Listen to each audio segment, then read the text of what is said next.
holy Lord, most holy Lord, I come before your throne. You are the Lord of all. Kuduslah, Maha Kudus, Tuhan mulia. Kuduslah, Maha Kudus, Tuhan yang mulia.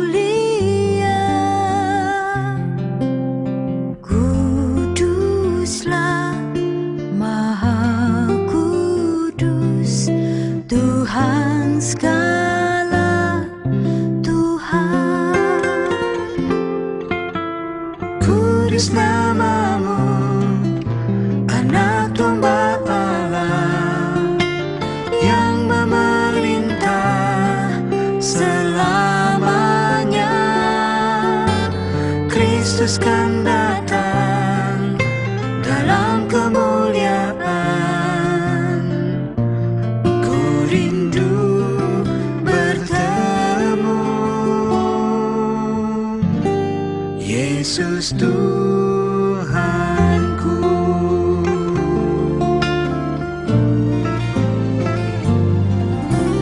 Holy Lord, most holy Lord, I come before your throne.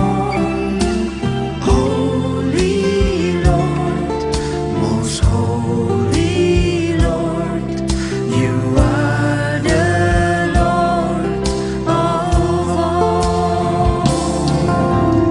Holy is your name, Lamb of God was slain, resurrected by your power.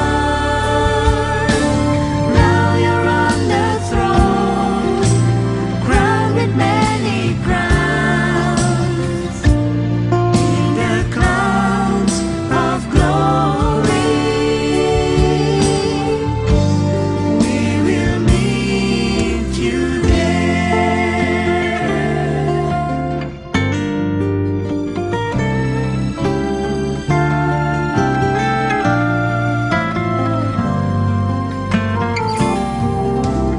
Holy Lord, most holy Lord, I come before your throne.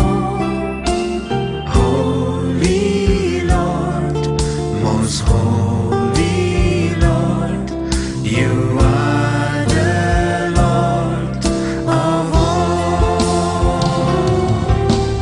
Holy is your name, Lamb of God was slain, resurrected by your power. Now you're on the throne, crowned with many crowns. In the clouds of glory, we will meet you there. Kudus namamu, Anak Domba Allah yang memerintah selamanya. Kristus kan datang dalam kemuliaan. Ku rindu bertemu Yesus Tuhanku.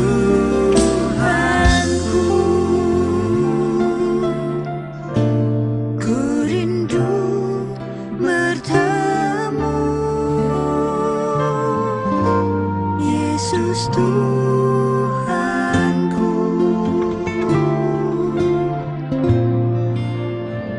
Ku rindu bertemu Engkau, Yesus Tuhanku.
pagi Bapak Ibu Saudara-saudara, selamat kita jumpa kembali di dalam kasih anugerah Tuhan. Setelah 1 minggu kita lewati hari demi hari berganti, dan sampai dengan pagi hari ini, semua karena anugerah Tuhan, semua karena kemurahan Tuhan. Waktu dan kesempatan yang diberikan kepada saya dan saudara untuk kita boleh berkumpul, berhimpun bersama-sama, menaikkan pujian syukur kita kepada Tuhan, bersekutu dengan Allah, menyembah Dia, dan kita dilawati lewat kebenaran firman Tuhan. Dan biarlah pagi hari ini saya dan saudara boleh menerima berkat dari Tuhan.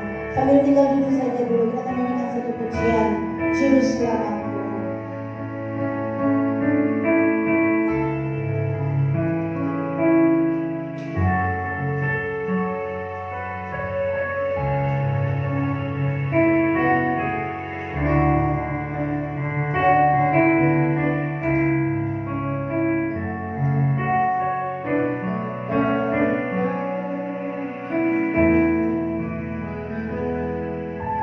Walau ku harus berjalan dalam lembah kekelaman, perlindungan-Mu ya Tuhan, nyatalah bagi hidupku. Tiada pernah sedetik pun, tiada pernah Kau tinggalkan. Mulia dan sempurna, hanya Kau layak disembah. Yesus, Engkau Juru Selamatku, dalam janji-Mu kemenanganku. Selamanya yang ku nyatakan besar setiamu Tuhan di hidupku.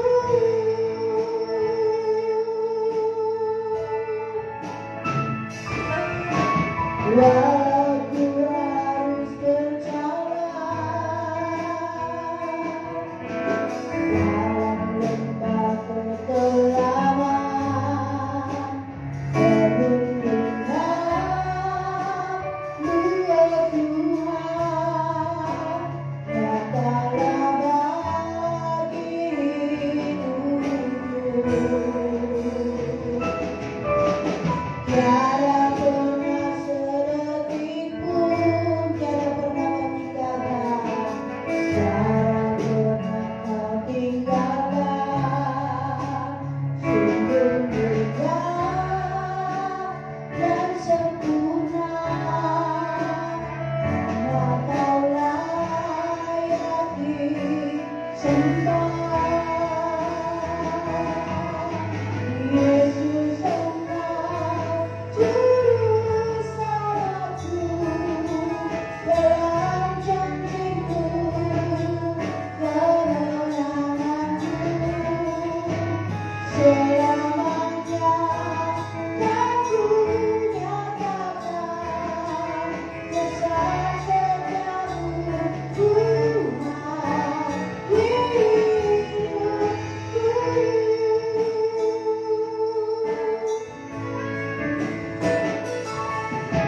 Walau harus berjalan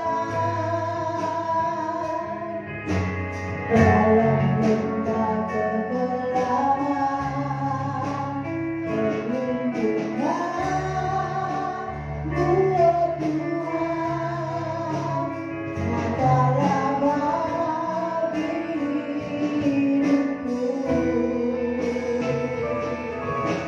Tiada pernah sedetik pun tiada pernah Kau tinggalkan, sempurna dan sempurna, hanya Kau layak disembah. Yesus Engkau juru selamatku, dalam janji-Mu kemenanganku, selamanya kan ku nyatakan besar setiamu Tuhan hidup. Yesus Engkau juru selamatku, dalam janji-Mu kemenanganku, selamanya kan ku nyatakan besar setiamu Tuhan hidup. Yesus Engkau juru selamatku. Mari kita bangkit berdiri. Kemenanganku selamanya kan ku nyatakan besar setiamu Tuhan hidup. Sekali lagi kita katakan, sekalipun ku harus berjalan dalam lembah kegelapan. Haleluya, Yesus. Walau ku harus berjalan dalam lembah kegelapan, perlindungan-Mu ya Tuhan, nyatalah bagi hidupku. Tiada pernah sedetik pun, tiada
bersamaku dalam janji-Mu.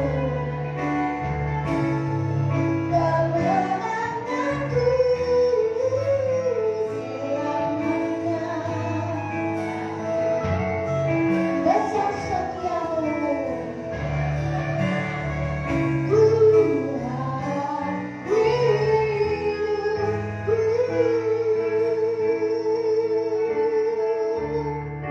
terima kasih Tuhan. Kami bersyukur untuk pagi hari ini. Terima kasih Engkau yang memberikan kehidupan di dalam hidup ini. Engkau memberikan kekuatan, Engkau memberikan sukacita, Engkau memberikan kemenangan. Dan kami masih boleh ada sebagai mana kami ada pagi hari ini semua karena anugerah Tuhan. Semata-mata karena perlindungan Tuhan. Semata-mata karena kebesaran dan kebaikan Tuhan di dalam hidup kami. Kebaikan yang kami kecapi hari demi hari. Dan kami mau datang pagi hari ini untuk memuliakan Engkau, menaikkan pujian syukur. Tidak cukup untuk membalas segala kebaikan Tuhan, tetapi inilah korban persembahan kami. Inilah hidup kami Tuhan. Inilah pujian yang naik dari dasar hati kami. Memuji Tuhan. Hidup kami dikuatkan. Ada sukacita yang mengalir lewat ibadah kami pagi hari ini. Baik ketika kami memuji Engkau, baik di dalam pemberitaan kebenaran firman-Mu, kami dilawati pribadi lepas pribadi, kami dituntun, kami dibaharui, kami diberikan sukacita dan kekuatan yang dari Tuhan. Berkatilah perhimpunan kami, hadirlah Tuhan di dalam pujian kami. Engkau bekerja lewat pribadi lepas pribadi pada pagi hari ini. Pekerjaan kuasa kegelapan kami hancurkan di dalam nama Tuhan Yesus Kristus. Dan Engkau mengurapi setiap pelayan-pelayan-Mu yang mengambil bagian pagi hari ini. Terima kasih Tuhan. Kami akan mulaikan ibadah kami di dalam nama Tuhan kami Yesus Kristus. Haleluya. Amin. Shalom pemenang. Lebih dari pemenang. Haleluya, haleluya, haleluya. Ya, saya percaya kita semua bersemangat pagi hari ini. Kita nyanyikan satu pujian. Pujian sudah lama Bapak Ibu Saudara. Kita bisa rindu pujian ini. Bukan hanya sekedar ucapan yang kita ucapkan, tetapi menjadi pengalaman saya dan saudara bahwa ajaib Tuhan yang kita sembah. Haleluya. Sambil kita bertepuk tangan. Ajaib.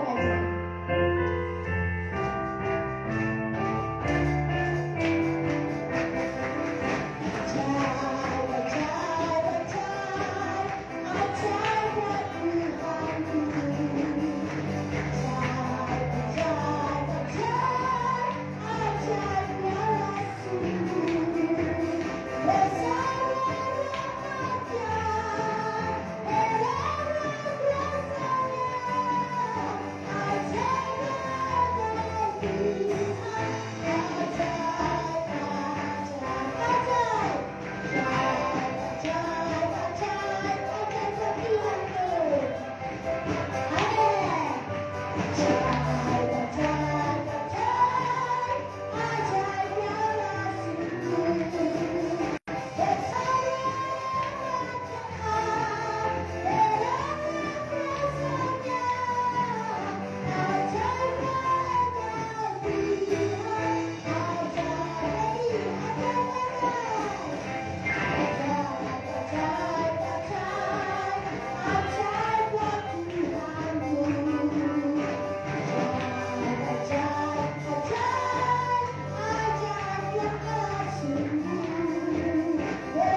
Ada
Dia adalah Allah yang baik.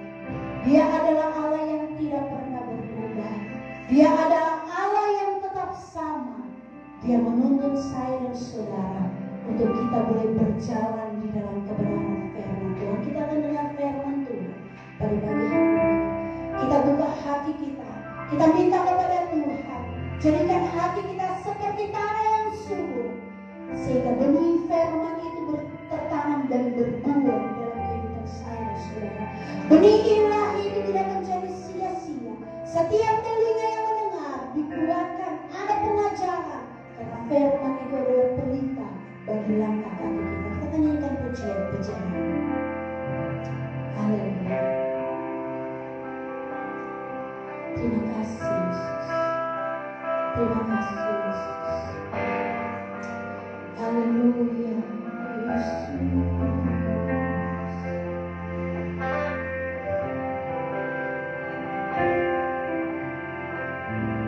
Kekuatan di jiwaku, ketenangan di batinku, ada dalam hadiratku, ku menyembahmu.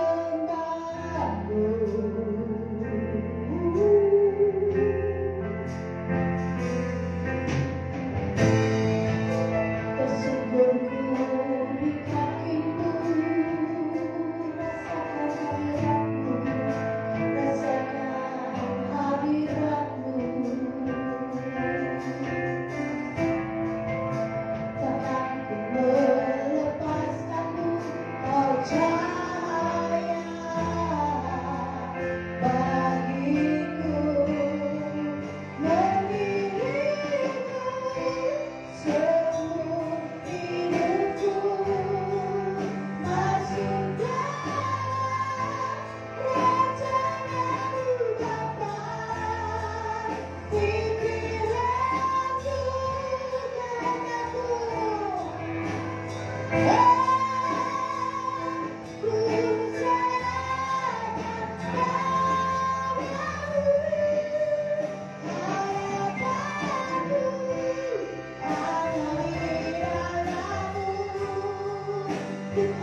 Jadikan kami bencanamu Tuhan. Jadikan hati kami bagaikan tanah yang subur. Ketika benih firman Tuhan disebarkan menjadi rema di dalam hidup kami.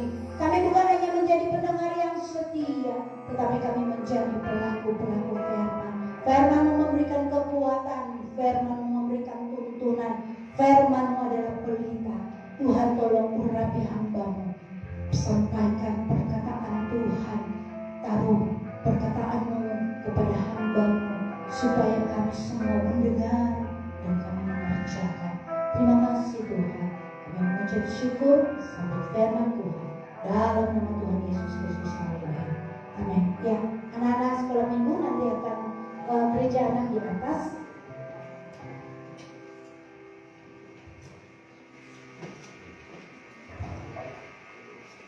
Haleluya. Puji Tuhan, saudara-saudara, kita masih diberikan kesempatan oleh Tuhan untuk kita boleh beribadah pada pagi hari ini.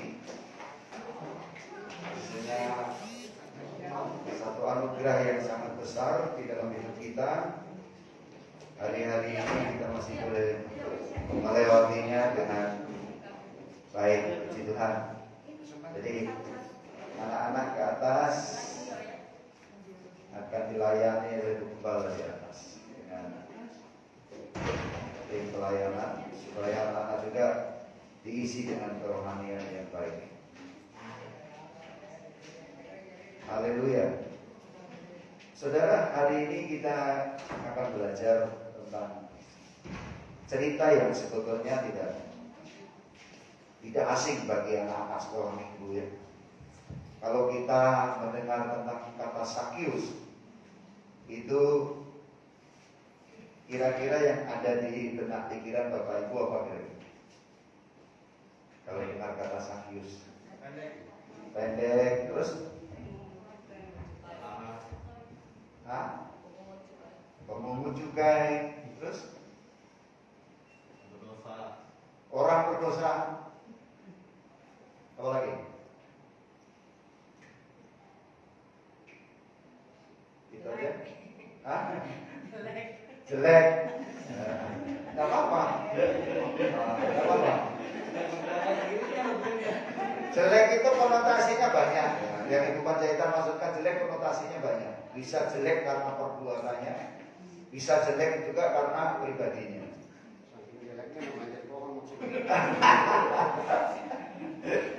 Baik, kalau apa kita refreshing Bapak Ibu. Jadi kita bersyukur juga, artinya bagi kita mau belajar. Saya sedang punya tugas ini untuk menghermeneutika, artinya mengeksegesa tentang Sakius. Walaupun saya sudah pernah melihat pohon yang dia naikin waktu itu, karena saya melewati waktu menuju ke Yeriko. Tetapi saya enggak terbenak waktu itu, karena memang waktu mau singgah sudah tidak dikasih, karena waktunya udah sore tetap ya, mereka tetap di wilayah Israel itu ketat, semuanya ketat, semua ketat. Sampai nama dan tujuan itu ketat sekali. Masih lebih mudah masuk di negara-negara lain. Agak sulit ya. Saya nggak tahu kenapa, walaupun paspor dipersulit juga gitu. Jadi ketika kita melewati menuju ke Yeriko, saudara, kita menuju ke Yeriko. Dan coba kita juga mau melihat bagaimana peristiwa yang pernah terjadi. Kalau kita ke Yeriko itu pasti ingat tembok Yeriko. Ya, dikelilingi berapa satu hari? 7 kali ya. 7 kali dalam sehari. Tetapi ketika saya coba melihat saudara-saudara bagaimana pekerjaan Tuhan dengan bayangan yang ada di pikiran saya ini berbeda. Saya berpikir tembok itu yang setebal itu dan sekuat itu hancur berpuing-puing gitu. Sehingga orang Israel kalau mau nyerbu tentunya harus melewati puing-puing. Itu kan bayangan kita, namanya tembok yang dirobohkan. Tapi kalau dilihat dari situs, itu tidak ada bekasnya. Jadi memang betul-betul tidak berpuing-puing seperti yang kita bayangkan. Begitu kalau Allah bekerja ini. Tidak bisa kita ukur dengan pikiran kita yang Tuhan itu kalau kerja begini. Ternyata tidak. Hari-hari ini juga mungkin kita sedang berpikir dan banyak hal. Satu hal saudara Bapak Ibu, dan saya teringat ini. Saya hari ini berhadapan dengan situasi yang jemaat-jemaat itu sedang menerima kabar yang positif dan negatif. Ada yang tanya sama saya, Pak, ini vaksin ada hubungannya dengan 66 enggak? Gitu, dengan antikris. Karena kita bisa dideteksi dimanapun kita berada.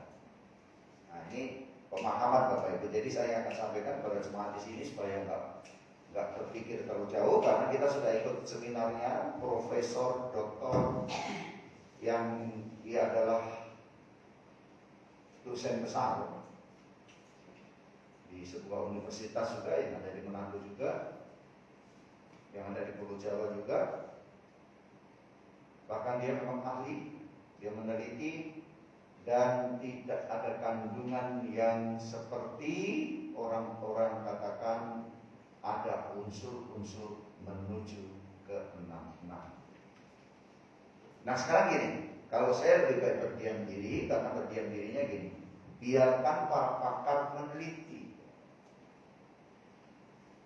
Kalau saya cuma bilang gini, kalau vaksin itu mau divaksin, terus ada bilang begini, kamu pilih Yesus atau pilih mau divaksin? Kalau pilih Yesus, tidak divaksin. Kalau pilih vaksin, tinggalin Yesus. Nah kalau begitu, saya katakan kemarin, saya akan berdiri di depan jemaat, biarkan saya yang ditembak. Saya akan katakan kepada jemaat, jangan. Tapi kalau vaksin ini adalah untuk usaha juga semua negara, bagaimana masyarakatnya itu bisa bebas dari virus ini, kenapa tidak? Toh anak-anak kita juga divaksin. Perdebatan lagi dikatakan gini, kan data kita ada di sana. Bapak Ibu sebelum vaksin data kita ada nggak diketahui negara? Data kita dipantau negara ada nggak? Apa? Gadget kita. Bapak Ibu coba cek nomornya di grafarinya. Nomor ini atas nama siapa, alamat lengkap. Dan kita bisa dipantau dalam 24 jam. Kalau ada yang masalah, mencurigakan, maka bisa diblokir. Dan kita bisa diberikan satu tindakan. Tapi kalau kita aman-aman aja, ya aman-aman aja. Kalau kita berjalan aman-aman aja, nggak masalah. Gitu ya. Jadi Bapak Ibu, kita tidak usah berpikir yang terlalu jauh, tapi kita berpikirnya yang positif, artinya bahwa semua usaha pemerintah kita dukung karena untuk kesehatan kita. Jadi sempat perdebatan ini juga istri saya dengan kakaknya yang ada di Poso, saya dengarnya sampai serem banget gitu debatnya, karena mengklaim ini ada unsur ke-666. Dari mana? Ya. Kalau ada berita itu, yang saya bilang gini, siapa yang bilang? Pendeta saya. Pendeta belajar Alkitab aja. Ya. Kalau belajarnya Alkitab nggak usah memberikan statement. Saya bilang gini, saya berdiri tegas. Artinya gini, kalau kita tidak ngerti, nggak usah ngomong. Lebih baik begitu. Beri makan jemaat baik-baik, mendewasakan iman.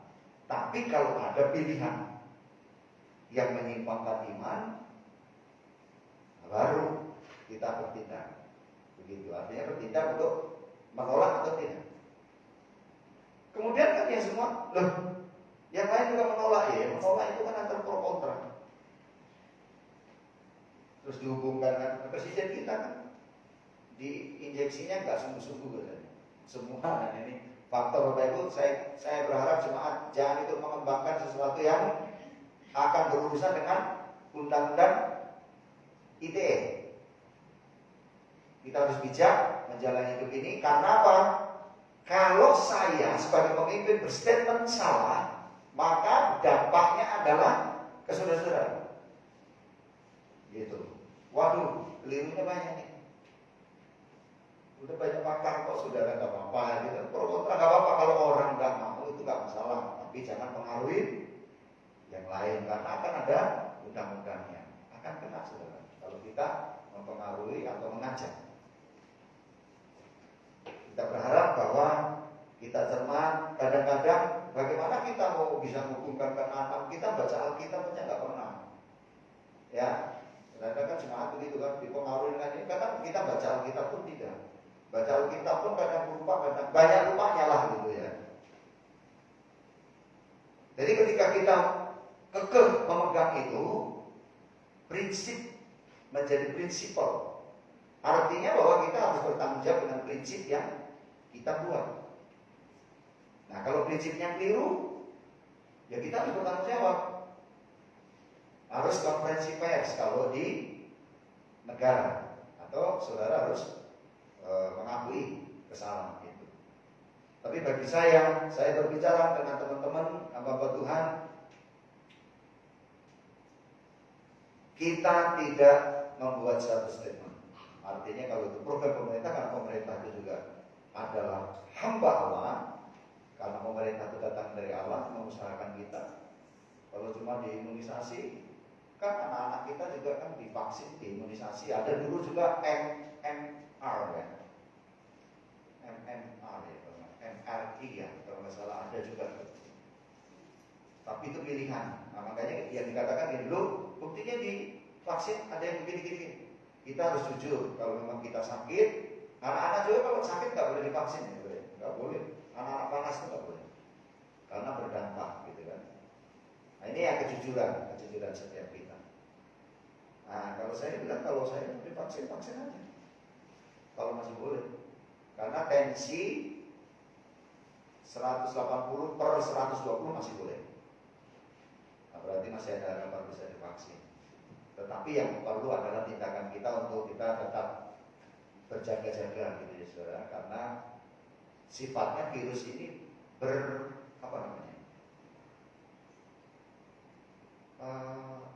memperbaiki diri, bisa berkembang, bisa bergerak. Ya, katanya sih seperti itu, kata pakar sih ya, saya juga nggak ngerti. Cuma berarti kita artinya gini, walaupun sudah divaksin, tetap juga menggunakan masker. Nah, kalau kamu vaksin, ya di rumah aja, kalau di mana-mana. Gitu. Yang intinya gini, kalau Bapak Ibu berstatement, ada orang mendengar atau ini Bapak Ibu nggak usah berbantah-bantah karena sama-sama tidak mengerti. Saya ingat waktu saya ada di daerah kerusuhan, saudara, sama-sama kita ada di lokasi yang sama, dia bisa ngerti loh, dia ceritanya ngotot lagi. Tadi malam kita diserang sana dan dia udah sampai sana, pasukannya kalah, gini. Saya tanya, kamu tahu dari mana? Ada yang bilang siapa? Dia tahu dari mana? Sama-sama ada di rumah. Kadang-kadang nggak ngerti tapi dikembangin. Nah, itu budaya kita. Kalau dititipin omongan itu ditambahin. Kalau dititipin makanan dikurangin ya.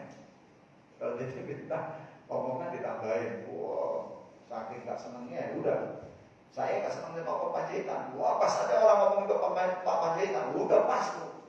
Tekan habis ya, itu manusiawi. Tapi kita mau lihat, saudara, kita lihat tadi saya tanya, apa yang ada di benak pikiran kita ketika kita ngomong Sakyus? Bapak Ibu ada yang bilang pemungut cukai. Tapi dia bukan hanya pemungut cukai. Dia adalah kepalanya pemungut cukai.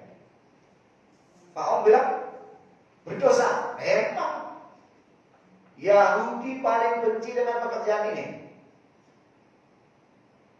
Kita mau belajar sejarahnya. Kenapa sih? Kira-kira kita mau berasumsi hari ini Bapak Ibu.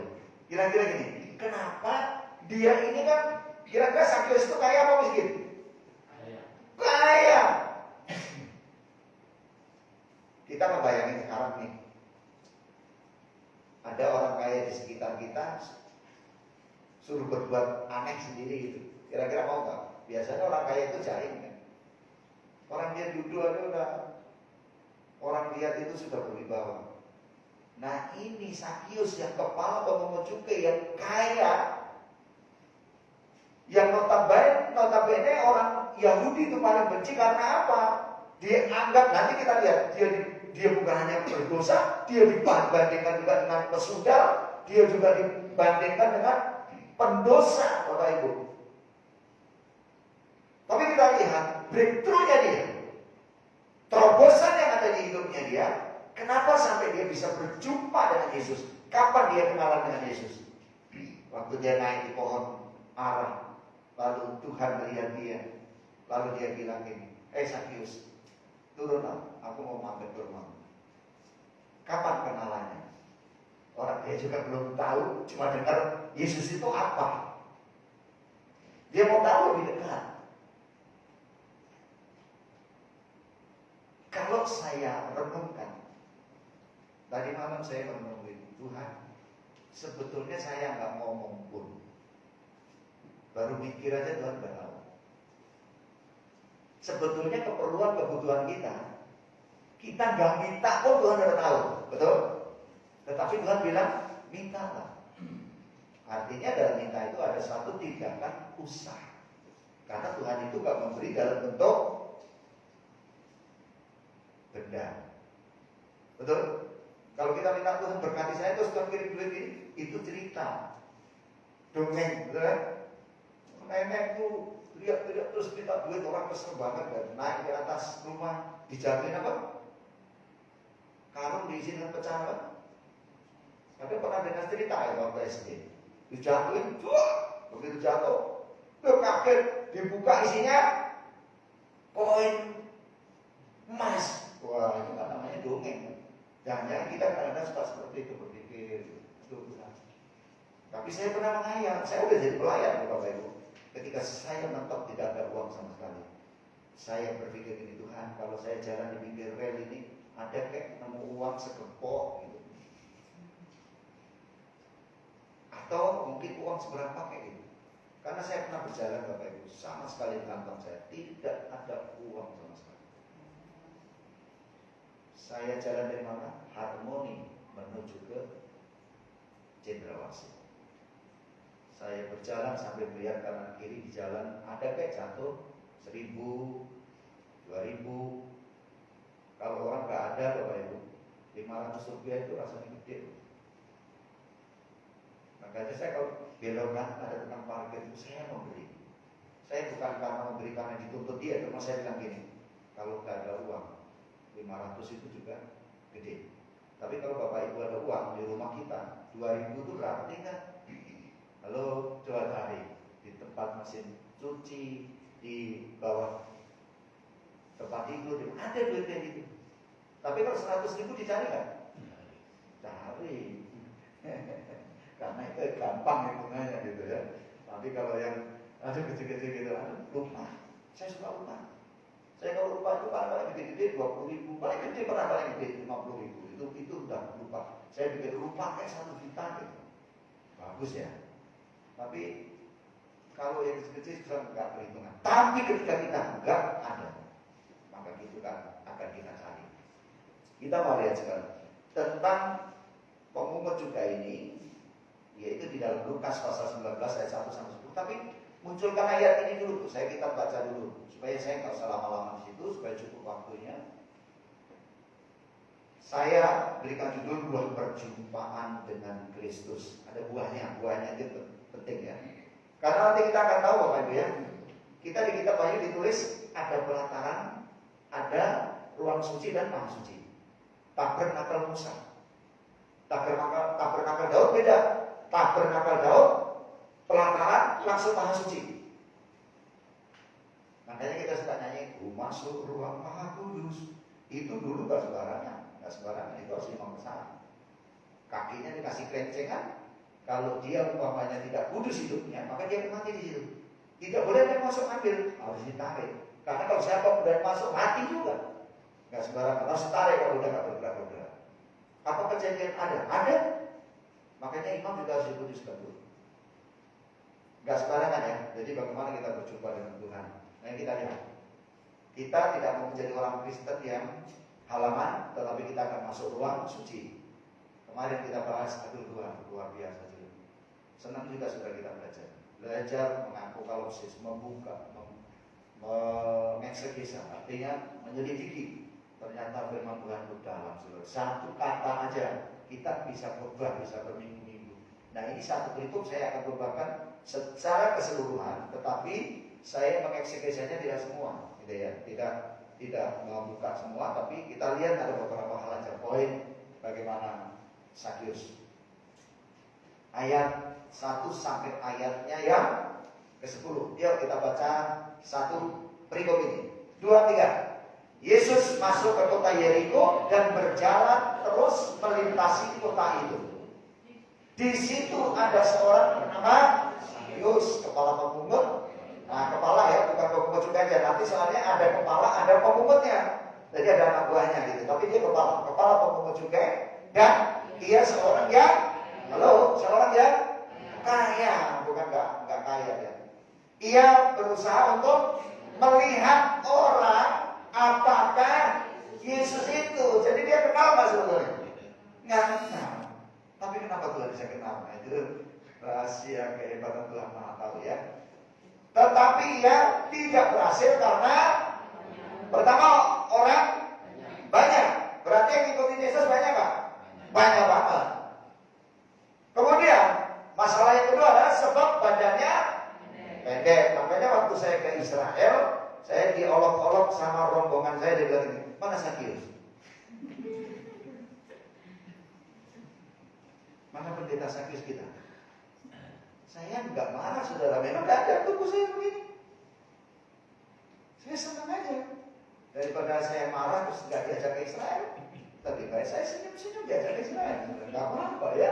Saya nggak mau marah, mau kepengen jadi naik. Wah, saya kepengen jadi Yudi, kan nggak bisa juga. Saya kepengen mau jadi Jimmy.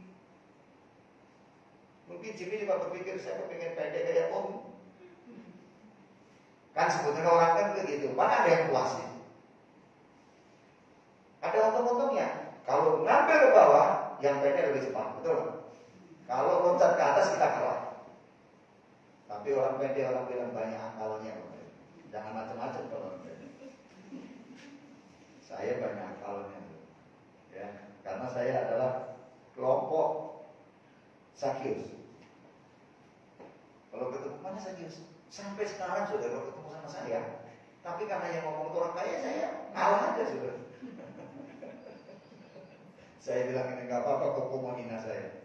Tapi nanti kalau saya udah bangun secara keseluruhan gereja, saya minta sumbangan keramik, marmer, saudara. Makanya saya dihina aja nggak apa-apa. Tapi satu kali hinaan kita akan berubah sumbangan. Ketawa dia, karena kita suka bercanda, saudara bercanda. Karena dia dekat dengan saya, makanya biar saya pendeta di olok-olok itu udah biasa. Karena istri marah kamu itu loh, nama Tuhan kamu olok-olok nggak apa-apa kan? Kita udah biasa. Gak apa-apa. Ya karena kita bercanda, kalau nggak kenal kan mungkin ini ngomongnya di belakang. Kalau ini ngomong langsung lebih bagus lah ya. Oke, karena badannya pendek. Next. 4. Maka berlarilah ia mendahului orang banyak, lalu memanjat pohon ara untuk melihat Yesus yang akan lewat di situ. Next. Ketika Yesus sampai ke tempat itu, ia melihat ke atas dan berkata, Sakyus, segeralah turun sebab hari ini aku harus menumpang di rumahmu. Kapan kenalannya? Oke, dalam kemuliaan Tuhan mantap. Yuk, berikutnya. Lalu Sakyus segera turun dan menerima Yesus dengan sukacita. 7. Tetapi semua orang yang melihat hal itu bersungut-sungut katanya, ia menumpang di rumah orang. Tadi Pak Om bilang apa? Berdosa. Ingat kan? Pendek, pemungut cukai, orang berdosa. Next. Tetapi Sakyus berdiri dan berkata kepada Tuhan, Tuhan, setengah dari milikku.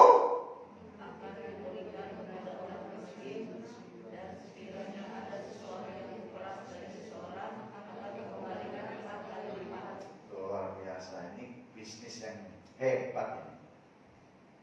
Orang kaya sampai breakthrough terus mengalami satu perubahan nggak gampang.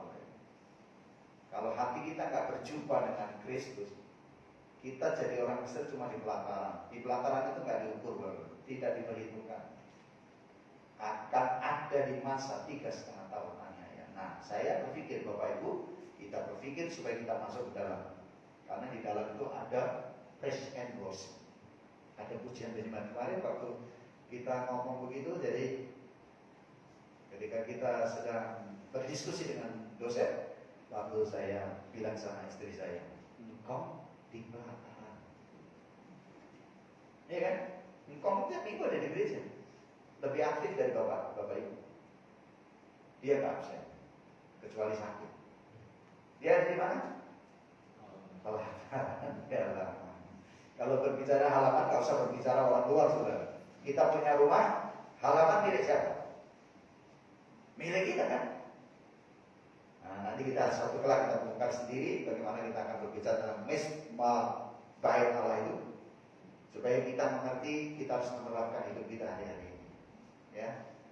Terus kata Yesus kepadanya, hari ini telah terjadi apa? Keselamatan kepada rumah ini karena orang ini pun anak Abraham. Terakhir 10. Iya. Sebab anak manusia datang untuk mencari dan menyelamatkan yang hilang. Yuk sekarang harus masuk di teks khotbah saya, saudara. Kita lihat tentang pemungut cukai. Dari kata cukai, ya, cukai itu apa sih? Gitu ya. Kita lihat supaya kita sama-sama saya terangkan supaya gampang Bapak Ibu. Lihat di situ kata cukai. Mungkin kita kalau udah tahu ya, kalau kita di pelabuhan suka dengar biaya cukai. Cukai biaya pembayaran. Jadi cukai itu adalah bayaran pajak yang diambil dari barang-barang yang dimasukkan. Terus kemudian cukai juga adalah dikenal sejak zaman Persia. Nah, nanti ada di Esra 4 dan coba lihat di zaman Persia. Next book. Kemudian zaman Romawi barulah diwajibkan secara teratur masuk ke dalam kas negara. Kemudian berikutnya beberapa kota tertentu ataupun raja-raja tertentu yang diberi kuasa oleh Roma, misalnya Herodes Antipas. Ya, nanti kita bandingkan bagaimana Markus ini dengan perbandingan daripada bagaimana diberikan kebebasannya juga memiliki hak sendiri. Jadi kerjasama Bapak Ibu. Cukai itu negara membuat kesepakatan kerjasama dengan swasta, gitu sekarang. Bapak Ibu dengar nggak peristiwa di Jawa Timur? Di mana itu? Yang orang pada beli Innova. Tuban. Hebat ya. Orang nggak punya duit tiba-tiba punya duit 24M, 12M. Kira-kira Bapak Ibu kalau punya begini masih ingat Pak Kepala nggak ya? Halo. Halo, langsung dia bilang gini, saya beli mobil Pak. Dia bilang, satu untuk saya, satu untuk istri saya, satu untuk anak saya, satu untuk ponakan saya. Senang banget dia jadi ponakannya. Tempat itu jadi macet penuh dengan mobil baru. Orang nggak bisa bawa mobil, tapi punya mobil baru karena duitnya banyak. Saya menghayal sama istri, lupa jalan. Naik motor, Mah, kalau kita dapat 12M gimana? Saya akan bikin kayak supermarket, jemaat kelola. Saya akan berikan rumah-rumah buat kayak kos-kosan, jemaat yang belum ada rumah masuk situ. Mulai khayal saya. Saya mulai ini ya, istri saya bilang, ayo jangan lupa belok kita. Oh iya ya, kalau udah menghayal itu senang seneng rasanya. Tapi ada orang menghayal itu udah pelit tuh Bapak Ibu. Baru menghayal. Kalau saya punya gini, pinjam 100 dong. Oh enak aja, mau sama berantem. Padahal menghayal. Masih ingat ya cerita pendeta itu serba bisa katanya, serba tahu, serba kuat. Pendeta itu kuat, itu anggapan orang. Pak Gembala, satu kelak oma dapat warisan itu 1 M. Bagaimana memberitahu pada oma? Nah, kalau oma ini kaget jantungan terus mati. Tidak ada yang berani memberitahu karena oma mau dapat uang 1 M. Minta tolonglah Pak Gembala. Pak Gembala mau minta tolong Pak Gembala. Ini mama kan mau dapat warisan 1 M. Gak ada yang berani kasih tahu, takutnya nanti kalau dikasih tahu jantungan meninggal. Minta tolong Pak Gembala. Oke, Gembala. Sampai nggak mau. Oke, saya ngomong. Oke. Apa kabar Pak? Baik. Gimana cu? Wah, ini pendeta panggil cucu. Biasa berdarah Sulawesi panggil cucu.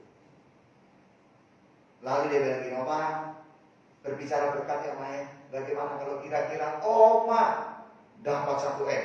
Woi, Oma bilang, cu, Oma tegas. Kalau Oma dapat 1 M, 500 juta saya kasih sama cucu.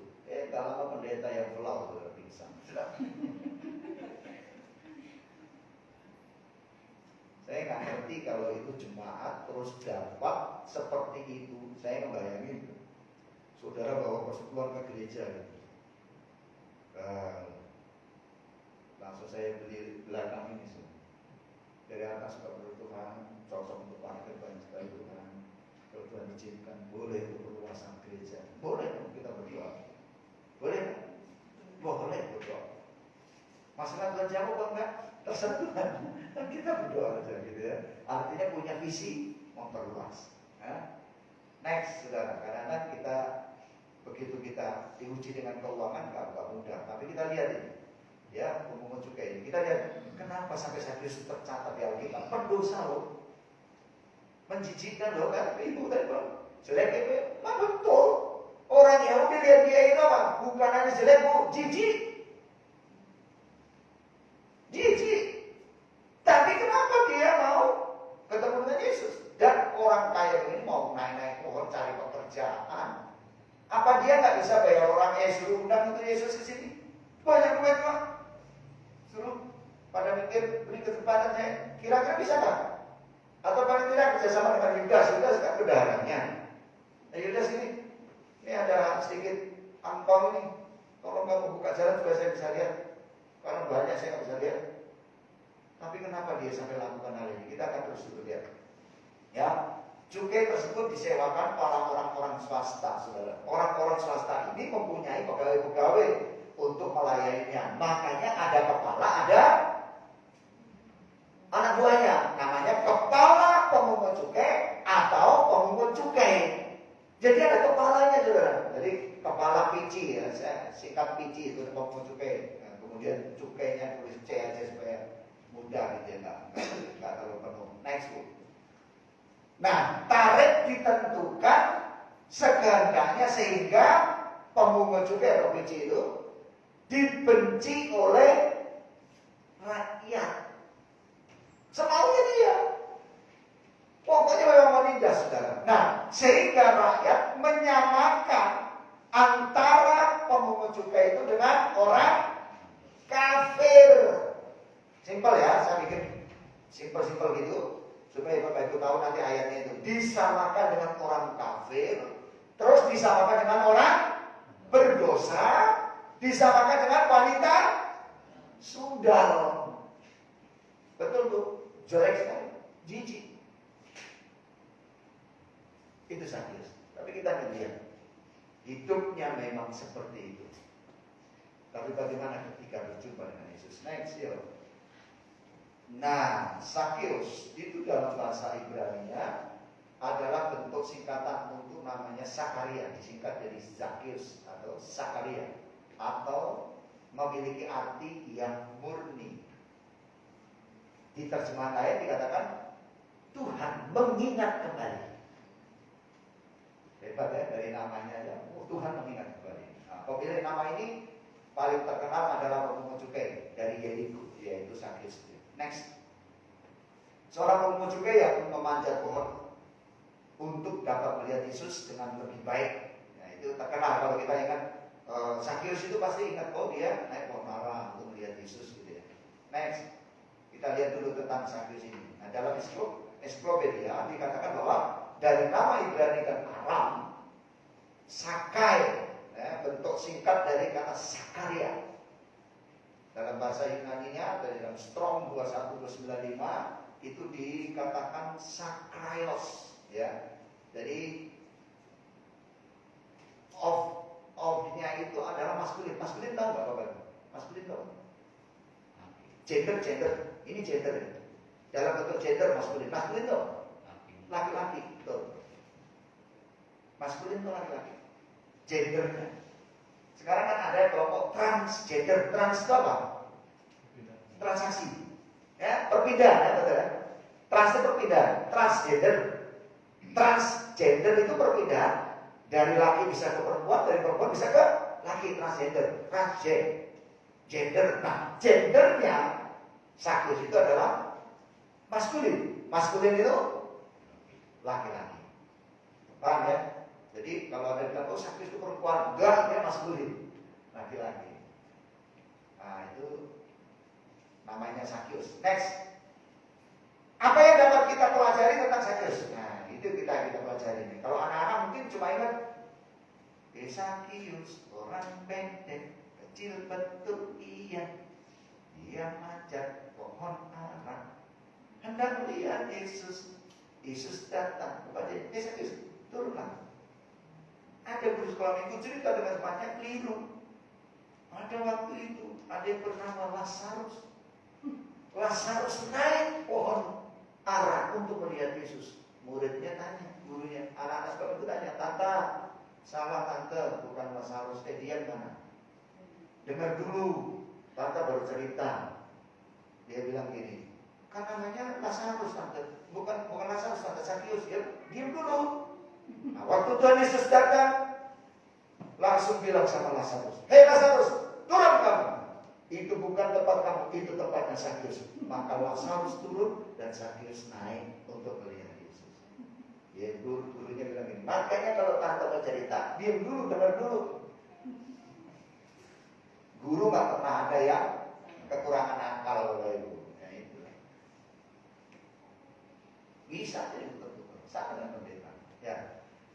Sakyus, ya, kita bagi menjadi 5 bagian. Saya coba lihat dari 5 bagian ini, 5 segi ini. Yang pertama, di bagian pertama adalah Sakyus orang berdosa. Nanti lihat di Lukas next tuh. Nah, problem yang dialami saudara. Jadi kita lihat yang kedua bahwa Sakyus mencari. Yesus mencari kan? Mau mencari untuk melihat Yesus kan? Dia punya hasrat. Hasrat itu apa sih? Keinginan, bukan sekedar keinginan hasrat itu. Nafsu. Kalau hasrat itu sudah nafsu kan Bapak Ibu, nafsu lihat, lihat itu, ini nggak tahan. Sudah sebulan nggak pernah masakin Indomie di pastori, lihat mie, nah hasrat banget, nafsu. Bukan sekedar keinginan aja loh, nafsu sudah sampai hasrat, harus, nah gitu kan. Nah problemnya apa? Problemnya yang pertama, problemnya ia pendek. Di antara kerumunan orang banyak dia tak bisa tembus. Yang kedua, bagian B adalah cara untuk memecahkan problemnya apa? Dia punya ide, naik ke pohon. Next, yang ketiga. Bagian yang ketiga, Sakyus diselamatkan. Bagian A, Yesus akan singgah. Yang kedua, bagian B, menyambut dengan sukacita. Itu kita lihat, nanti kita sebutkan sudah ya. Yang keempat, bagian 4. Bagian 4 apa? Sakyus dikuasai Roh Tuhan atau Roh Kudus. Yang bagian A, maka dia mengembalikan hasil pungli. Pungutan lihat. Kan harusnya pajak itu sekian, tapi ambilnya berlebihan. Nah dia kepalanya kaya saudara. Tapi dia jadi sampahnya bagi Yahudi. Sampah masyarakat itu. Nah, kemudian kita lihat bagian B adalah keselamatan ke rumah Sakius. Ada Tuhan yang datang di situ. Yang kelima, habis kesimpulan. Memang saya nggak tulis 5 Bapak. Apa saya salah kirim? Saya bagi. Nah, ya sudah itu aja. Berarti kali 5, 4 aja itu ya. Kadang-kadang saya tulis itu. Yang 4 aja, jangan 5 nanti Bu ya, 4 aja. 5-nya mana Om? 5-nya kesimpulan. Kita lihat saudara, kita renungkan dulu sejenak. Kenapa sih terjadi satu perubahan Sakius yang jadi kebencian orang? Merubah mindsetnya itu gampang nggak Bapak Ibu? Kira-kira orang biasa cari untung terus untung ya. Masih ingat itu musiknya? Perbedaan antara musik orang-orang di China sana dengan musik kita. Kalau musiknya dia apa? Untung ceng, untung seceng, untung ceng, untung goceng. Nah, kendangnya kita dia bilang tauntung,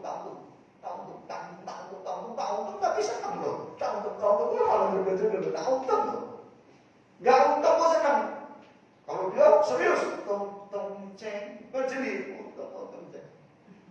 Makanya dia bilang ini, kalau soal menipu sama orang Cina, gampang. Saudara tahu strategi. Diajak senyum. Begitu dia senyum, dia tutup matanya. Tapi kalau soal bisnis, saudara, negara mana yang gak utang orang Cina? Halo? Lisensinya di mana sekarang? Semua barang made in China. Di dunia ini hampir semua made in China. Selebihnya baru made in Tuhan. Saking orang kesel sama China, dari perdagangannya ngalahkan seluruh area ini, saudara. Makanya kalau saudara mau cari-cari pasti apa? Lisensinya made in China. Gak lewat itu susah. Nah kita lihat bagaimana mereka jadinya seperti itu. Nah sekarang bagaimana merubah mindset yang orang udah biasa untung cari untung. Ini tiba-tiba ketika berjumpa dengan Yesus, perubahan total terjadi. Bagaimana yang Sakius tadi menjadi kebencian banyak orang, yang tadinya cuma memeras tugasnya, pekerjaannya memeras, menindas, sehingga dianggap sebagai sampah masyarakat, pendosa, pesina, sundal, saudara. Itu dikelompokkan dan kelompok itu saking bencinya orang. Tetapi ketika berjumpa dengan Tuhan, ada pembaharuan di dalam pribadinya, mindsetnya dirubah.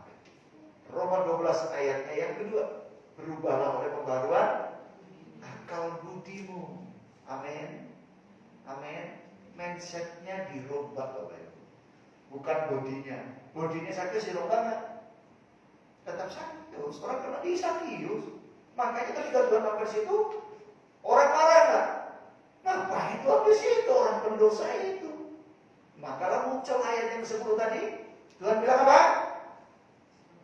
Dan anak manusia datang untuk mencari yang terhilang. Amin. Amin Bapak Ibu. Amin. Makanya Bapak Ibu, sekotor apapun masa lalu kita, seburuk apapun masa lalu kita, ketika kita berjumpa dengan pribadi Tuhan, Bapak Ibu Saudara dan saya akan menjadi orang yang berharga. Karena mindset kita dirubah. Tindakan kita, pikiran kita menunjukkan perubahan. Kalau dulu kita mindsetnya adalah mencari terus untuk diri sendiri, individualistis. Tetapi ketika berjumpa dengan pribadi, dia bisa memikirkan orang banyak. Dia bisa melihat kelemahan dan kekurangan orang banyak. Adakah pribadi itu ada di hidup kita? Hari-hari ini banyak orang di kanan kiri kita yang perlu kita. Tapi apa masihkah kita sanggup di tengah-tengah kesukaran ini? Kita akan bilang sama-sama kita juga susah. Cari penyakit dong. Tapi Tuhan mau taruh kita seperti Sakyus yang diropak oleh Allah. Haleluya. Haleluya. Mungkin kita nggak dihargai orang, mungkin kita nggak dipandang orang, Sakyus nggak dipandang orang, tapi mindset yang dirubah oleh Allah, Sakyus menjadi berkat bagi banyak orang. Makanya kalau dulu berpikir Sakyus ini adalah penjahat, tetapi ketika orang berjumpa dengan pribadinya Yesus, Sakyus dirubah menjadi alatnya Tuhan, pembagi berkat.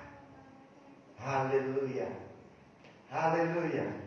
Kalau saudara ada orang mau memberi, kemarin kan ada orang datang, Bu, saya mau minta bantuan. Dulu saya tukang sampah, aku nggak kenal yang mana itu. Tapi karena saya ini kan jarang bawa uang cash, saudara, jarang bawa uang cash. Jadi kita tidak banyak di dompet itu, yang cash itu males gitu. Jadi semprot sampai lemes. Pokoknya duit kalau di dompet saya itu keluar lemes. Semprot sampai lemes memang dia. Banyak kan alkohol lemes gitu, lemes sekali. Lihatnya saya juga lemes gitu, lemes, cuma segitu, lemes kan. Masih ingat bapak-bapak? Duitnya dari dompet istrinya diambil semua. Dengan prinsip di dompetmu tidak boleh ada foto laki-laki lain. Yang nggak ada foto laki-lakinya cuma uang berapa? 10.000 ya Pak ya? Ya. Nanti kalau ibu di sweeping itu di dompet, kalau ada foto-foto laki-laki lain, ambil Pak. Nggak boleh ada laki-laki lain. 100.000 ada fotonya siapa? Dia bilang, saya dan ibu, ini foto siapa? Suaminya bilang, ini fotonya siapa? Laki-laki lain. 50.000, ada nggak foto laki-laki? Dia bilang, ini laki-laki lain, nggak boleh kamu simpan. Yang nggak ada foto laki-laki, boleh. Jadi dompetnya istrinya kasihan, cuma istrinya ini. Tapi mintanya dimasakin yang enak-enak, itu biasanya bapak-bapak begitu. Masa cuma begini? Kasih belanja 100.000, seminggu yang lalu saya kasih 100.000 kemana? Hari ini 100.000 mesti ditanyain, seminggu yang lalu. Untung istrinya bilang, seminggu yang lalu kau masih di sini. Mindset bapak-bapak kok berubah. Saya ingat om saya, kalau berantem sama istrinya dia bilang gini, seminggu yang lalu saya kasih 50.000. Kemana aja? Buset, makan tiap hari, makannya kita enak apa itu. Tapi dia tiap hari main judi. Orang main judi itu banyak untung Bapak. Kalau orang bisa main judi pasti dia akan licik terus mencari untung. Kalau tidak dirombak, termasuk saya Bapak, termasuk saya dulu tukang judi. Jahatnya setengah mati, harus cari untung dan menang. Tapi ketika mindset saya dirombak oleh perjumpaan saya dengan Kristus, maka saya berhenti dari judi. Dan saya baru punya belas kasihannya, duit cuma segitu saya habisin, dia pulang kan, untuk anak istrinya apa? Enggak ada, sudah kita habisin dan kita pegang. Tetapi ketika pribadi Allah ada di hidup kita, maka kita akan mengalami perubahan. Ini yang dialami kalau kita tiba dari pengalaman Sakyus. Latar belakang seperti apapun, ketika berjumpa dengan pribadinya Allah, bukan hanya keselamatan, tetapi dikatakan bahwa perubahan itu terjadi. Dipakai oleh Allah luar biasa. Maka saya cuma menyimpulkan sederhana, dari perikop tentang Sakyus ini, kita dapatkan suatu kesimpulan, Allah tidak memandang latar belakang atau masa lalu kita. Makna pertobatan yang sesungguhnya adalah apa di situ? Makna pertobatan yang sesungguhnya adalah apa Bapak Ibu? Berhenti stop, ya, tak boleh lagi. Berhenti berbuat jahat, itu berbuat jahat. Nanti diganti berbuat jahat dan mulai melakukan kebaikan. Mau Bapak Ibu? Mau? Maka kita akan dipakai Tuhan. Itu prinsip. Nah, nanti kita akan lihat Bapak Ibu, orang Kristen itu diumpamakan Tuhan dalam kitab Wahyu. Ini yang kalau kita nggak tahu kita berisiko. Kita anggap orang Kristen itu yang penting ke gereja, dibaptis, mengikuti katekisasi gereja sudah selesai, bukan. Nanti kita lihat. Ada pelataran, ada ruang masuk, ada ruang suci. Dan pewahyuan kepada Rasul Yohanes di Pulau Patmos, di pembuangan itu. Patmos itu di pembuangan di daerah daripada nanti kalau gembala sudah datang, kita akan selesai pertanyaan sudah. Ya, jadi saudara, kita lihat bahwa ada pewahyuan yang suruh diukur adalah mereka yang ada di ruang suci, bukan di pelataran. Jadi Bapak Ibu jadi orang Kristen, nanti tidak jadi Kristen-Kristenan aja, tetapi kita masuk di ruang. Nah, di ruang suci itu ada apa? Di ruang suci ada apa, Bapak Ibu? Kira-kira. Nanti kita belajar ya, supaya kita tahu. Masih ingat gak? Sebetulnya Bapak Ibu tahu, semua udah lupa aja. Di ruang suci ada apa aja di situ? Meja. Meja roti, ada roti ya. Ada roti ya. Roti berbicara tentang firman. Karena firman katakan roti itu adalah tubuh Kristus. Firman. Pada mulanya adalah firman itu telah menjadi manusia, menjadi daging. Ada, jadi tidak hanya di pelataran. Nanti kita lihat di lain artinya. Orang Kristen harus masuk. Yang jadi persoalan, dia bilang ambil sebuah tongkat pengukur, ukur yang ada di dalam di ruang suci. Yang di pelataran nggak usah, karena yang di pelataran dipersiapkan untuk 42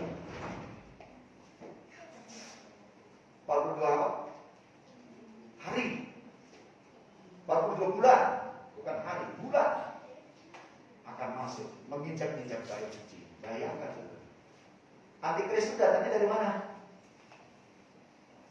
Bapak Ibu, kira-kira Bapak Ibu bayangkan Antikristus dari mana datangnya? Gak usah jauh-jauh. Orang Antikris datangnya adalah dari pengikut-pengikut Kristus sendiri. Yang di luar nggak usah diperhitungkan, Bapak Ibu. Kristen yang ada di pelataran lagi, kita nanti akan lihat Bapak Ibu, supaya kita bisa mengukur saya ini kira-kira ada di mana. Saya kemarin belajar antara Hades ya, nanti kita belajar. Hades itu dari kata Abaddon, merusak. Kalau orang Kristen yang hidupnya merusak melulu, saudara, kepengennya merusak melulu. Kalau mati jangan ditulis sering. Harus dia di mana? Nggak usah tanya nantinya. Lihat aja kalau Bapak Ibu mabuk, narkoba, nggak pemberes dengan Tuhan, mati tak. Nggak usah tanya, Bu, masuk surga bukan? Seol, Hades, alam maut, orang bilang. Itu tempat penghukuman, artinya perusak.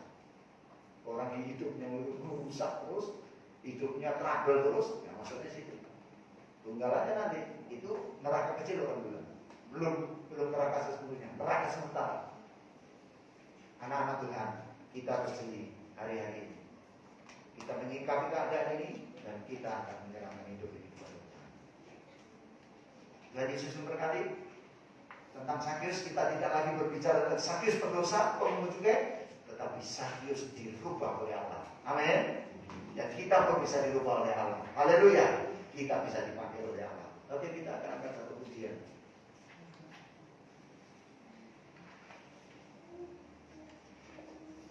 Hidupku menggenapi firman.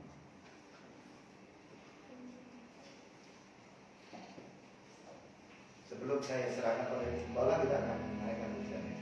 Hidupku menggenapi kuasa mujizat sertai tiap langkahku. Kau bersama, katakan di dalam Tuhan, jadi bukti kebesaranmu. Hidupku menggenapi. Haleluya.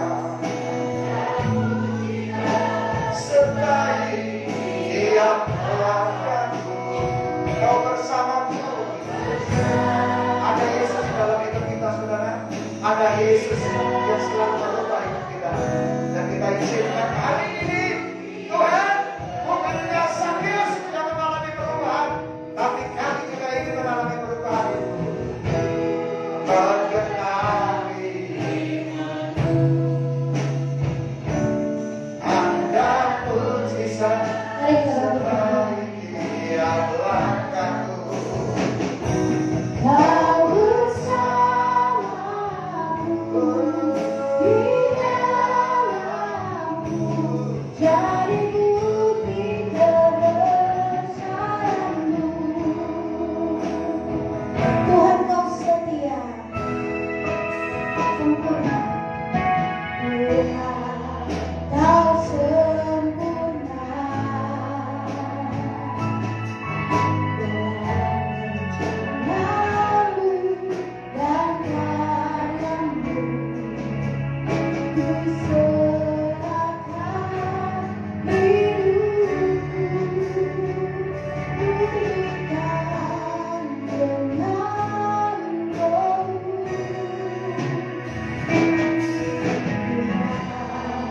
Kau sempurna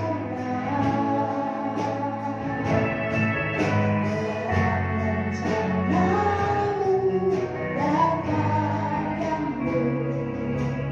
Ku serahkan hidupku, berikan dengan roh-Mu. Hidupku menyerahkan firman-Mu, tanda mujizat sertai tiap langkahku. Kau bersamaku di dalamku, jadi bukti. Saudara, kita sudah dengar firman Tuhan bersama-sama. Kita rindukan, saya merindukan, gembala merindukan, bukan hanya Sakeus yang berubah hidupnya ketika jumpa dengan pribadi Tuhan. Saudara mungkin sudah lama percaya pada Tuhan, tetapi secara pribadi mungkin saudara belum berjumpa dengan pribadi Tuhan. Minta supaya kita berjumpa dengan pribadi Tuhan, supaya ketika kita jumpa dengan pribadi Tuhan, kita ada satu perubahan di dalam hidup kita, sehingga segala waktu yang sudah kita lewati tidak menjadi sia-sia. Segala waktu yang sudah kita kerjakan itu tidak menjadi sia-sia. Tetapi Tuhan akan katakan, "Sabaslah hamba-Mu yang setia. Engkau sudah mengerjakan perkara-perkara yang Tuhan sudah perintahkan di dalam hidup kita. Dan tersedia tempat yang baik buat saya dan saudara." Kita rindu menjadi umat-umat yang terkumpul.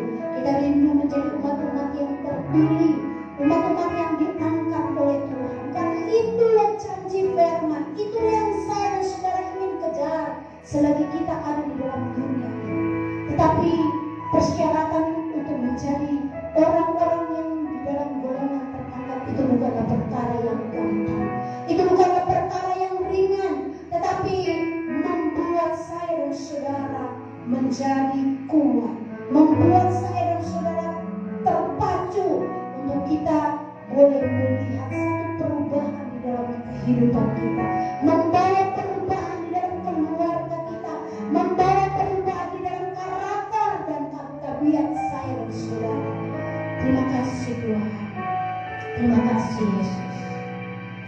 Hidupku menggenapi firman-Mu, tanda mujizat sertai tiap langkahku. Kau bersamaku di dalamku, jadi bukti kebesaran-Mu. Terima kasih ada saudara.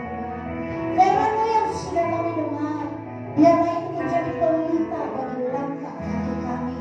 Kami tidak ingin menjadi orang-orang yang ada di belakangan, tetapi kami ingin menjadi seperti Sakeus.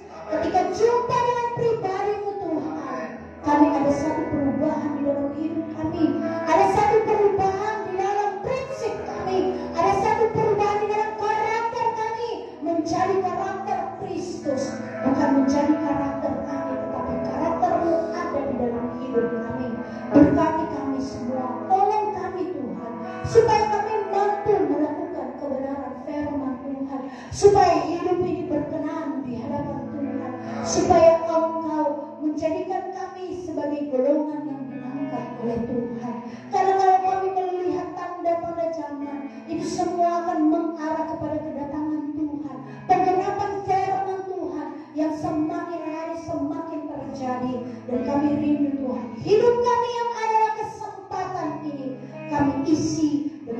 melakukan hal-hal yang Engkau inginkan. Terima kasih Bapa yang baik. Urapi terus hamba-Mu, bukakan terus rahasia firman-Mu, dan biarlah hamba-Mu menjadi gembala sidang yang memimpin kami di dalam kebenaran Tuhan.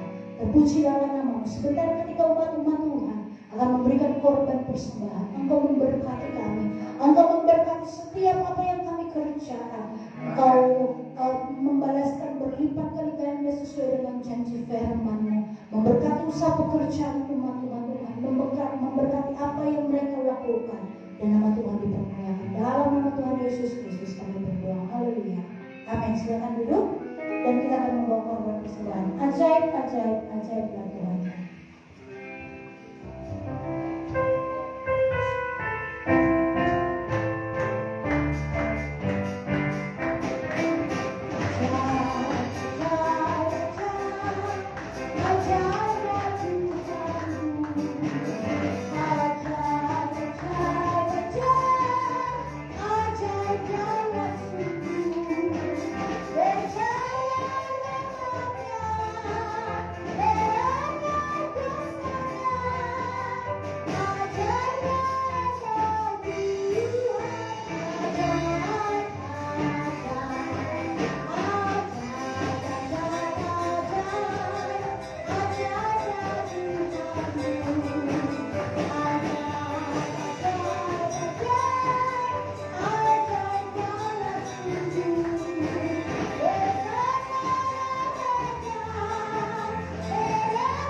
Tetapi saya percaya seperti himbauan gembala untuk kita tetap mengadakan mesbah doa di keluarga kita. Kita baca firman, kita berdoa bersama-sama, berdoa buat bangsa kita, berdoa buat keluarga kita, berdoa buat pekerjaan Tuhan. Kita percaya semoga Tuhan yang akan memberikan pertolongan supaya keadaan kita bertambah lebih baik. Dan kita akan ketemu di dalam ibadah raya umum jam 8 pagi. Kemudian 8:30 itu ada gereja anak. Nanti minggu depan kami akan mulai bagi kelas karena anak-anak yang ada sudah mulai bervariasi. Tetapi saudara-saudara tenang, anak-anak kami tidak bisa menjamin 100% sih, tapi diusahakan supaya mereka tetap tidak terlalu berdempetan. Nah, saya juga bersyukur bahwa terima kasih Gembala sudah bisa menyelesaikan sehingga di samping itu di atas ternyata saya pikir-pikir bisa buat anak-anak yang kecil-kecil. Jadi saudara, kalau kita suka bilang di atas itu ada gang rumpi, gang kecil sadai, karena di samping itu ada gang sedikit. Jadi bisa dipakai untuk anak-anak yang kecil, dan di ruang tamu nanti dipakai buat anak-anak yang besar untuk pembagian kelas seperti itu. Nanti akan kami sampaikan di PGA Pekerja Gereja Anak, dan mereka akan mulai 8:30.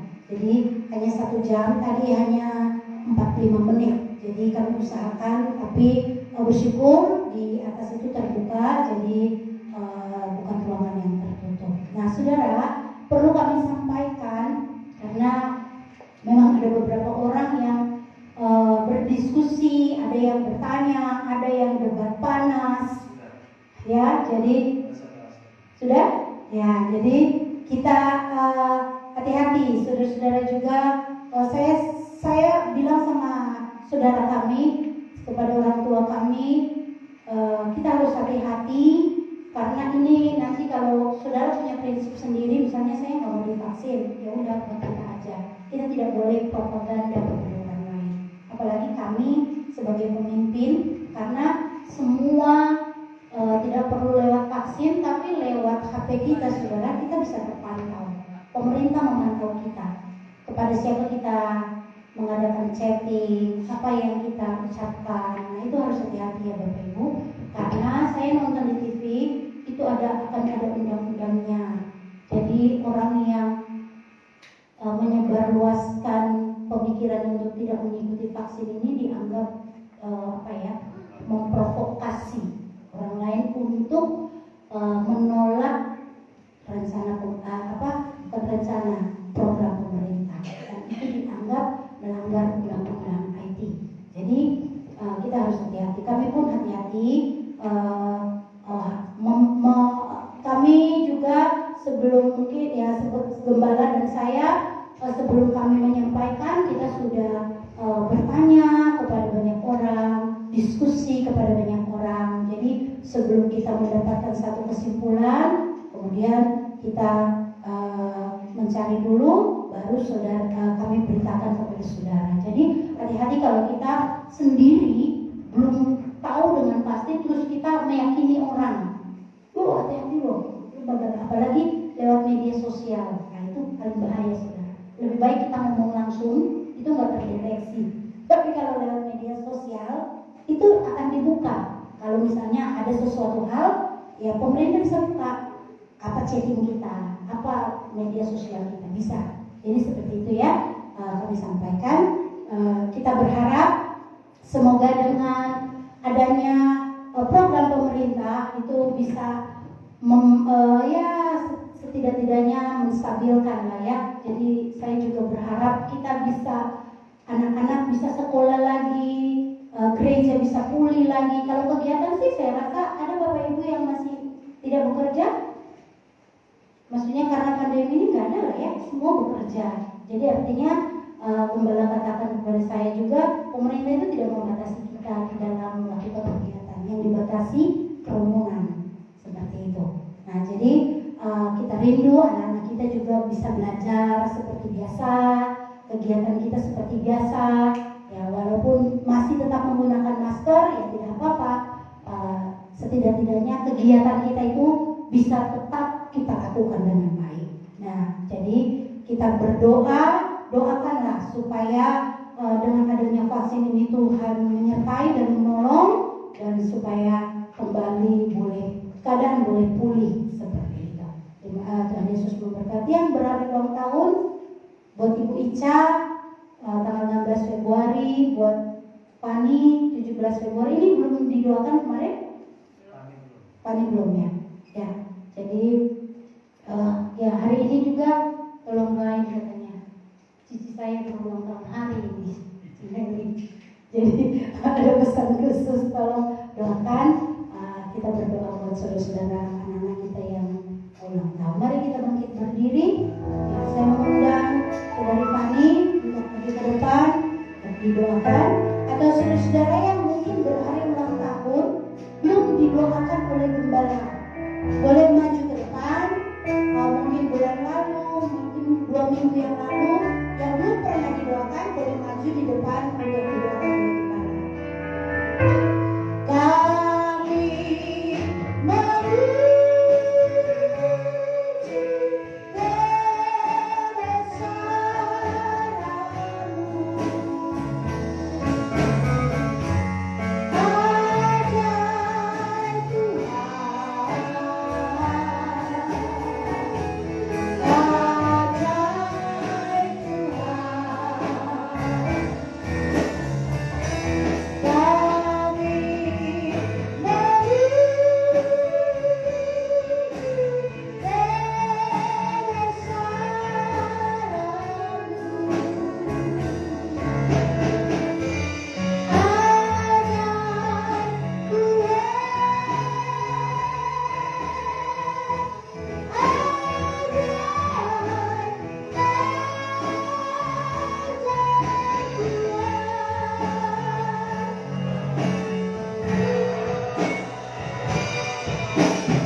seorang anak yang kekasih, Fani, boleh bertambah usia, bertambah juga bertambah juga sukacita, bertambah juga skill yang dimiliki, bertambah juga hikmat yang kau berikan, bertambah juga berkat yang kau janjikan, dan kau bawa kepada satu rancangan yang besar, kau pimpin ke masa depannya, dan memiliki masa depan di dalam Engkau. Kami lepaskan berkat ilahi, terima dan bawa pulang berkat Tuhan, berkat yang dijanjikan Allah dalam hidupmu. Kalau persekutuan anak Tuhan Yesus Kristus sampai dengan anak Kudus, di dalam nama Tuhan Yesus Kristus, jalanilah tahun-tahun bersama dengan Tuhan dalam nama Tuhan Yesus Kristus. Haleluya Tuhan. Kami juga berdoa Tuhan buat Ibu Ica Tuhan, walaupun tidak ada di bait ini, tapi kami berdoa Engkau juga memelihara, Engkau juga mengasihi dan membawa hidupnya untuk terus melekat dengan hatimu dalam segala keadaan. Berkati dan bawalah kepada rancanganmu bukan hanya tangan kananmu yang turun untuk memberi umur panjang, tapi di tangan kirimu juga turun untuk membawa kepada satu perjanjian Allah dalam berkat sampai berkelimpahan. Terima kasih Tuhan. Berdoa juga buat orang yang kami kasihi, yaitu keluarga kami Cimeli Tuhan, yang hari ini berulang tahun juga. Tuhan tolonglah bertambah-tambahkan hikmat dalam hidupnya, semakin bijak di dalam menjalani hidupnya, memimpin anak-anak, bahkan berjuang untuk kemajuan segala bidang yang dikerjakan. Dan berkatilah dengan kekuatan dan sukacita dan pertolongan Allah yang besar di dalam nama Tuhan Yesus Kristus. Kami juga berdoa hari ini Tuhan bersama-sama buat keluarga Bapak Yudi yang ada di rumah sakit anak, yaitu akan menjalani operasi sesar yang akan dijalankan rencana besok, dan hari ini ada di rumah sakit family yang ada di Jembatan 3. Tuhan tolong terus campur tangan, Engkau pagari, melindungi, memelihara, dan kami akan melihat bagaimana janji Allah dalam hidupnya seperti yang Kau janjikan juga bagi banyak orang. Engkau memberkati dan menolong dalam proses operasi sesar, dan Tuhan dipermuliakan. Mereka akan pulang dengan sehat dan sejahtera bersama anak yang Kau karuniakan kepadanya. Terima kasih Tuhan. Hari ini juga kami berdoa buat seluruh jemaat Tuhan, baik yang ada di bait-Mu maupun yang ada di rumah mereka masing-masing, yang sedang bersama-sama mengorbankan waktunya untuk beribadah kepada-Mu. Biarlah kami masuk di dalam ruangan suci itu, dan kami mempersembahkan korban pujian penyembahan kami kepada-Mu, dan kami ada di dalam persekutuan yang intim dengan Tuhan. Jemaat-Mu yang berkorban bukan hanya waktu dan tenaga, tetapi membawa materi mereka. Tuhan, apa yang mereka tabur, dan Engkau akan menumbuhkan bahkan sampai 100 kali lipat ganda. Anak-anak-Mu yang membalikan milik-Mu, janji-Mu juga Engkau akan membukakan tingkap-tingkap langit, mencurahkan berkat-Mu sampai berkelimpahan. Engkau memagari kehidupannya, membentengi kami, dan dari wabah virus penyakit ini kami lalukan dari dalam hidup yang akan mengganggu kepada anak-anak-Mu. Kami patahkan di dalam nama Tuhan Yesus Kristus, karena kekuatan Allah dan perlindungan Allah. Di kepak sayap-Mu yang kuat kami berlindung, dan Engkau menaungi kami seperti induk Raja Wali, melatih dan menaungi anak-anaknya. Begitu juga Engkau melindungi kami. Terpujilah nama-Mu Tuhan. Berkati dari anak-anak sampai orang tua, dan kami semua ada dalam perjanjian Allah. Sebentar kalau anak-anak akan pulang kembali ke rumah masing-masing, kami serahkan di dalam tangan-Mu. Berkati dalam usaha pekerjaannya, berkati dalam sekolah kuliah mereka, berkati semua yang menjadi keperluan kebutuhan anak-anak-Mu. Terlebih dari itu Tuhan, bentengi dan pagari dengan kesehatan yang daripada Tuhan atas hidup anak-anak-Mu. Selamatkan bangsa kami, lepaskan dari belenggu virus wabah ini, dan biarlah negara kami ini menjadi teladan bagi bangsa-bangsa lain untuk mempermuliakan nama Tuhan. RT RW di lingkungan di mana kami berada diberkati Tuhan, dan janji Allah nyata atas kami. Terpujilah nama-Mu Tuhan. Kami terima berkat ilahi, kami bawa pulang janji dan berkat Tuhan. Saudara-saudara yang kasih Tuhan, marilah kita pulang dengan rahmat dan berkat kasih sayang Tuhan. Tuhan memberkati engkau dan melindungi engkau. Tuhan menyinari engkau dengan wajahnya dan memberikan engkau kasih karunia. Tuhan menghadapkan wajahnya kepadamu dan memberikan engkau damai sejahtera. Kami letakkan namamu yang ajaib dan perkasa ini Tuhan, atas hidup umat-umat ketebusanmu, melalui persekutuan anak yang tunggal Yesus Kristus dan penyertaan Allah Roh Kudus yang memimpin, melindungi dan mengasihi dan menjagai kami mulai pagi hari ini sampai Tuhan datang kembali dalam berkat nama Tuhan Yesus Kristus. Di saat badai bergelora, ku akan terbang bersamamu, Bapa Kau Raja alam semesta. Ku tenang sebab Kau Allahku, ku tenang sebab Kau Allahku. Amin. Tuhan Yesus memberkati kita semua. Salam sehat dan tetap ada di dalam protokol kesehatan dalam aktivitas kita sehari-hari. Tuhan menyertai kita semua. Begitu juga jemaat yang ada di rumah, mereka yang sedang bertraining bersama kita, dan dialah Tuhan memberkati. Salam sejahtera. Amin.